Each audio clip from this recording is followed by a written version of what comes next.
Lors de la création des Coupes du Monde, le continent africain fut représenté par l'Égypte en 1934. Mais on ne reverra plus aucune nation africaine avant 1970 avec le Maroc, seul représentant du continent africain au mondial mexicain. Des Marocains qui attendront 16 ans pour qu'en 1986, un représentant africain passe enfin le premier tour d'un mondial. Alors dites-vous bien que 4 ans plus tard, il fallait forcément une première épopée. Et quelle épopée! Une étoile venue du Cameroun, dignement représentée par son gardien Thomas Kono et ses joueurs de champ Emmanuel Koundé, le capitaine Steven Tato, André Kanabiik, son frère François Omanbiik et surtout le vieux briscard, Roger Milla. Ce mondial 90 en Italie nous a prouvé une chose, le football appartient bel et bien à tous. Aux nations de nouveau réunifiées, aux divins footballeurs, mais aussi au continent africain. Enfin. Mais entre un sélectionneur soviétique très impopulaire et un Roger Milla tout juste sorti de sa retraite avant cette Coupe du Monde, rien ni personne ne prédisait un tel scénario. Les Lions indomptables de 1990, c'est l'histoire d'un schéma tactique assez atypique, vous le verrez, d'un style de jeu direct et très efficace qui marquera à tout jamais l'histoire de la Coupe du Monde. On vous explique comment dans un max d'épopée.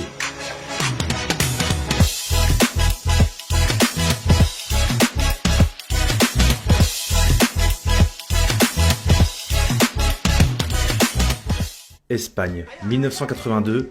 Pour sa première participation à une Coupe du Monde, le Cameroun de Roger Milla réalise un mini-exploit en terminant invaincu de sa phase de poule, sans pour autant éviter l'élimination au premier tour, avec 3 nuls en 3 matchs, dont un contre le futur vainqueur de l'épreuve, l'Italie de Paolo Rossi, rien que ça. Une solidité qui sera vérifiée 2 ans plus tard lors de la CAN en 84, où les Lions indomptables décrochent leur première Coupe d'Afrique. Et pour la CAN suivante, en 86, Roger Milla fait encore sensation en terminant meilleur buteur de la compétition, le tout à 33 ans, malgré une défaite en finale contre le pays organisateur. Une désillusion qui sera effacée dès 88, où les Lions indomptables soulèveront de nouveau la Coupe d'Afrique, victoire 1-0 contre le Nigeria.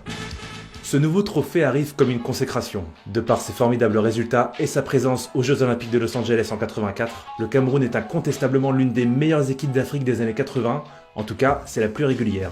Et c'est sur ce très bon bilan que le vieux lion, Roger Milla, mettra un terme à sa carrière internationale. Seulement voilà, l'absence de celui-ci en sélection va laisser un grand vide.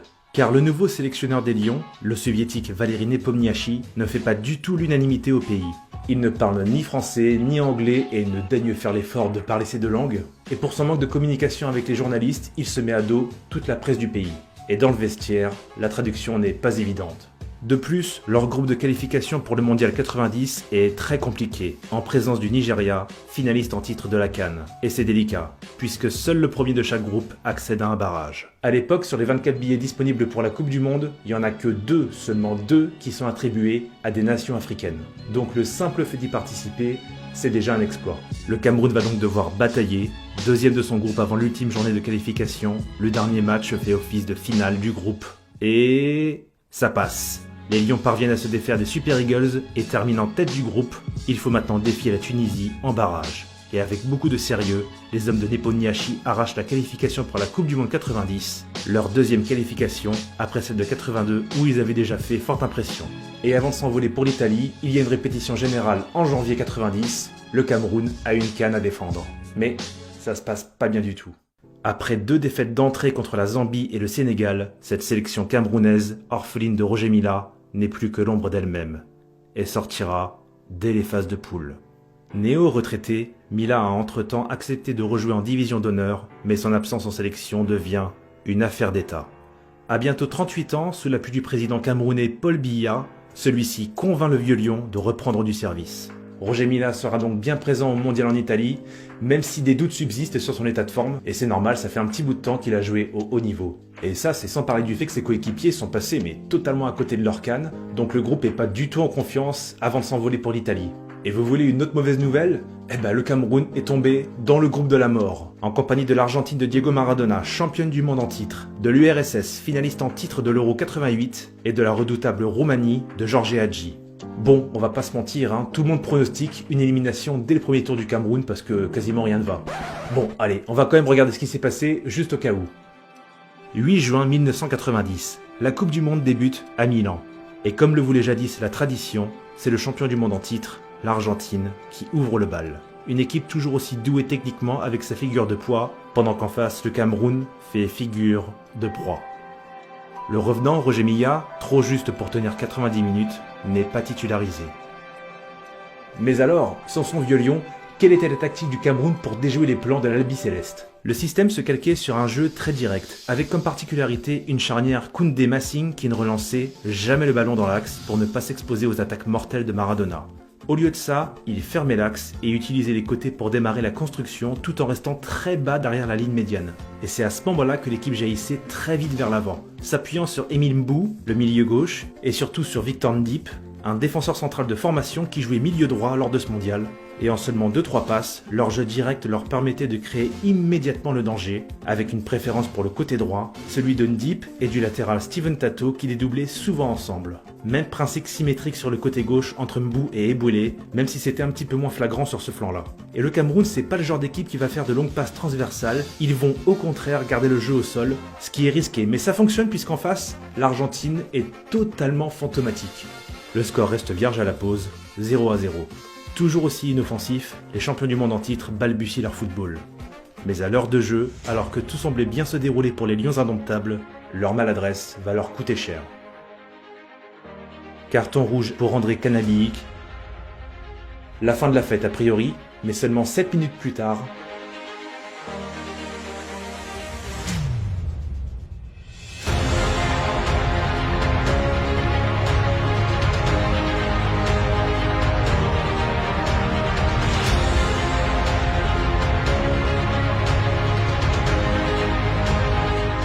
certes, le but est assez chanceux, mais vient couronner un Cameroun qui a véritablement dompté l'Argentine.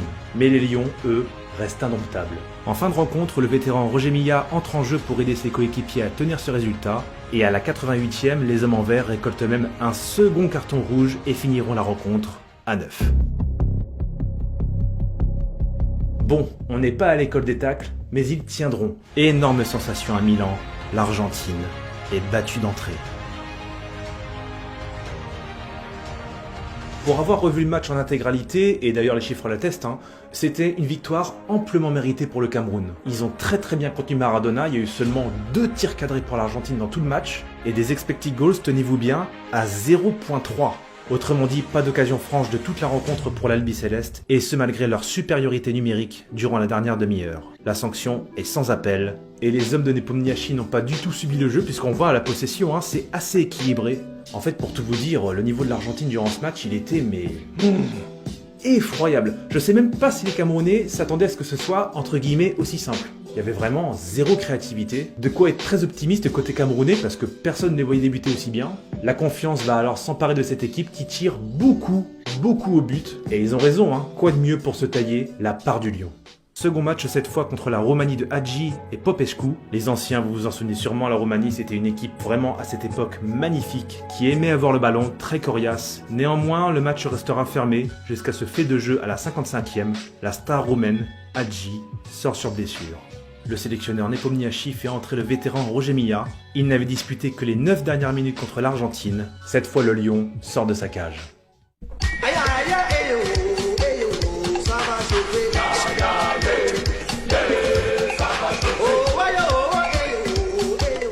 Déchaîné, celui qui est sorti de sa retraite avant le mondial a vite retrouvé le rythme des compétitions. Physiquement, il est tout simplement inarrêtable. Le roi signe le doublé et se précipite autour du poteau de corner pour y faire une danse désormais légendaire. 2-0, la réduction du score de la Roumanie ne changera rien. Le Cameroun voit les portes des huitièmes de finale s'ouvrir. Mais les Camerounais perdent leur concentration lors du dernier match et s'effondrent face à l'Union soviétique 4-0. Malgré cette contre-performance, les Lions indomptables terminent en tête du groupe de la mort devant la Roumanie et l'Argentine qui finit meilleure troisième. Comme le Maroc il y a 4 ans, le Cameroun devient la seconde nation africaine à rallier la phase à élimination directe d'une Coupe du Monde.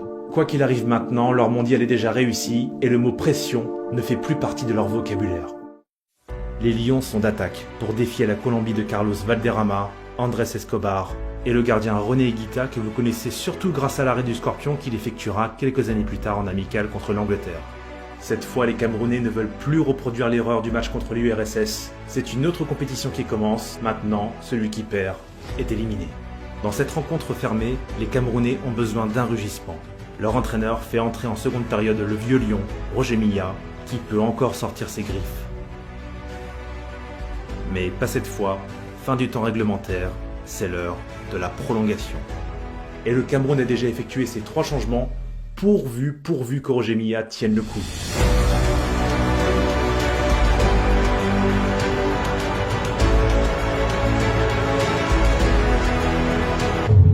Quand soudain,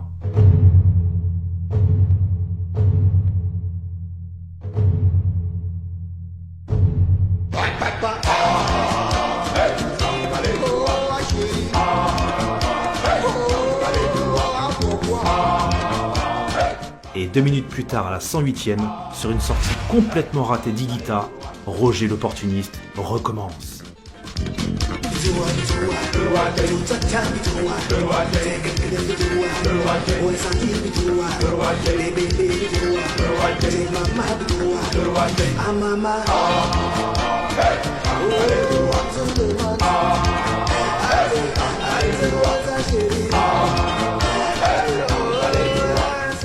La puissance du vieux lion crucifie la Colombie. Même si l'adversaire réduit le score, ça n'y change rien, le Cameroun est en quart de finale. C'est la toute première fois dans l'histoire qu'une nation africaine va disputer un quart de finale de Coupe du Monde. Avec un tel exploit, comment ne pas penser à lui? Celui que personne ne voyait revenir au plus haut niveau vient de devenir le plus vieux buteur de l'histoire du mondial. À 38 ans, l'hystérie n'en finit pas au Stadio San Paolo de Naples, une enceinte qu'ils retrouveront pour leur quart de finale contre l'Angleterre pour un combat de lions.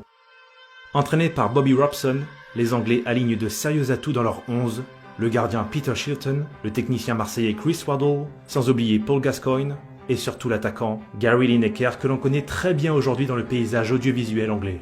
En face, les Camerounais vont batailler avec leurs armes.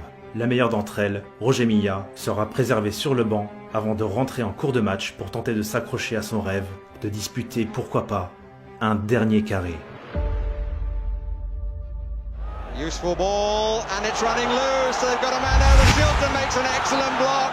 Mais les Anglais montrent vite leur supériorité en ouvrant le score grâce à David Platt à la 25e minute. He's done it again. Simple English goal. Les Three Lions mènent logiquement 1-0 à la mi-temps. Le Cameroun ne parvient donc pas à marquer en première période dans ce mondial. Mais en seconde période, c'est l'heure de la chasse.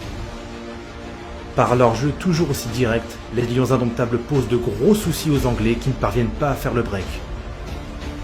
Et à l'heure de jeu, Roger Milla, tout juste entré en jeu, provoque le penalty pour cette faute indiscutable de Paul Gascoigne. Emmanuel Koundé s'en charge. Who's going to take it? With a little shuffle, scores!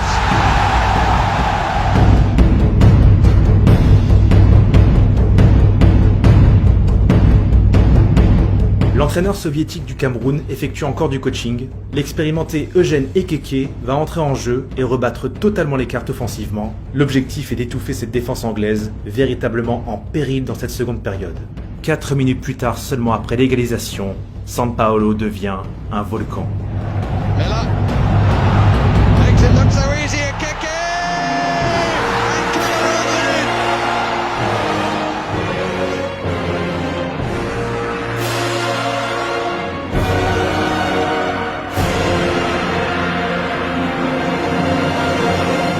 Il reste moins d'une demi-heure à jouer et c'est un autre match qui commence. Les Lions indomptables ne se posent pas de questions, sans exubérance, ils jouent avec leur qualité, comme ils l'ont toujours fait jusqu'ici dans la compétition. Nous sommes à la 80e, Roger Milla et les siens sont usés, et la pression devient insoutenable. Les nerfs lâchent, penalty cette fois pour l'Angleterre.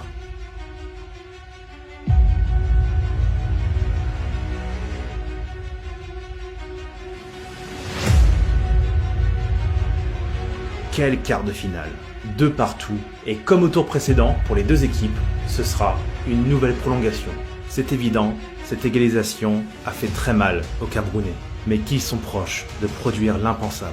Alors ils puisent toujours plus dans leurs moindres retranchements. La planète entière a découvert cette équipe, cette sélection. Le Cameroun est en train de mettre une nation européenne, pourtant bien plus forte sur le papier, en grande difficulté.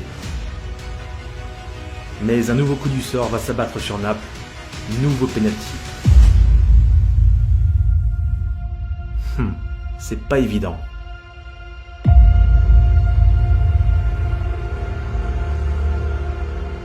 Cette fois, les Lions ont été domptés. Score final 3-2 pour l'Angleterre après prolongation. Pour avoir revu ce match dans les conditions du direct, même si c'est jamais pareil lorsqu'on n'a jamais vécu le moment, et même si moi je connaissais d'avance le résultat, franchement j'ai vibré. C'était un super beau match, et on savait d'avance que ça allait être très dur pour le perdant. Le Cameroun sort indéniablement la tête haute d'un mondial inoubliable, et aura droit à un hommage rendu par le public du Stadio San Paolo de Naples, pour ce parcours aussi extraordinaire qu'inattendu. Le parcours du Cameroun au Mondial 90 a eu un tel impact que la FIFA passera le nombre maximum de pays africains pouvant disputer les phases finales de Coupe du Monde de 2 à 3 participants, et ce dès le Mondial suivant en 94. Il y en aura même 5 à partir de la Coupe du Monde 98, lorsque l'on passera à un format à 32 équipes. En 94, le Cameroun est de nouveau de la partie au Mondial américain, mais cette fois, pas d'exploit, mais la lumière vint encore d'un joueur, devinez qui. Eh ouais, je vous promets, il voulait plus partir à la retraite. En inscrivant un but pour l'honneur contre la Russie, Roger Milla bat sa propre marque en devenant, à 42 ans et 39 jours, le plus vieux buteur de l'histoire des Coupes du Monde, un record qui risque de tenir très longtemps. La magie du Cameroun au Mondial 90 inspirera d'autres exploits dont on parlera sur la chaîne, car c'est eux qui ont montré la voie en premier. Nous rappelant que la Coupe du Monde ne brille pas uniquement par les performances des favoris, la beauté du football, c'est aussi les surprises. Les bonnes surprises. Voilà pourquoi le parcours du Cameroun au Mondial 90 restera à jamais dans l'histoire de la Coupe du Monde.